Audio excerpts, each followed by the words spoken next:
So may mga tanim dito. Tanim nila kuya to.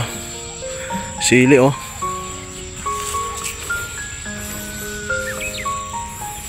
Pero parang walang bunga, no? Yan, meron tayong string beans. Yan, string beans, oh. May mga bunga na. Yan, oh. Yan. May bunga na rin, oh. Ito paano, may bunga na. Ilang trellis ba yan? Tatlong pairs ng trellis ang ano dyan. Dito naman sa gitna meron tayong kamote rito, pero it looks like hindi na maganda yung kamote, oh. Yeah. Patay. Ano, kung gusto natin ng papaya, ayan, maraming makukuhang ano dito. Saka siyempre ito, may avocado tayo dito, oh. Avocado.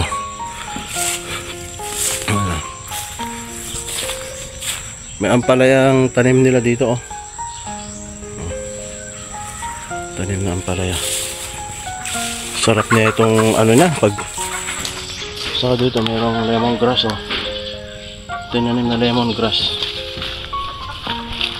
Yung okra. Ayan.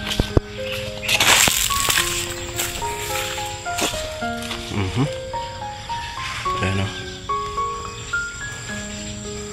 So napapaligiran ng net para sa protection natin, security para sa mga manok.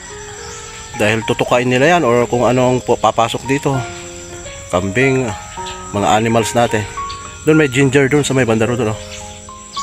Kukunti yung natira. Madaming ginger na tanim noon dyan. Tapos ito, oh, ginger. Oh. Ito talaga yung ginger. Nilagay lang yan sa may ano, gulong, oh. Ang daming laman yan, oh. Oh, laman. Ginger natin. Oh.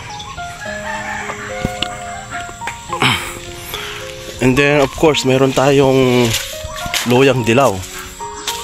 Ito yung loyang dilaw. Oh. Oh, loyang dilaw. Ito yung mga antioxidant. Ayan. Loyang dilaw. And of course yan, oh. Mga gabi na malalaki.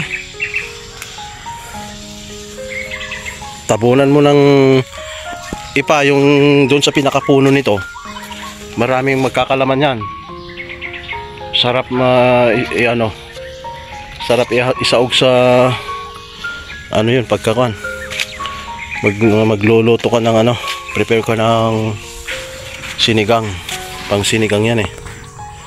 So ito yung aside from mga punong kahoy pa dyan, ay mga babayan. Ito naman sampalok or tamarin. Tamarin. Yan ba, may coconut tayo dyan. And ayan, oh, yung mansi, kamansi. Yung puno ng kamansi, gulay din yan. Malaki lang, parang puno lang pero gulay, ginugulay. Sarap yan. Sabawan or ano, lalagyan mo ng coconut. Ayan, oh. Coconut extract.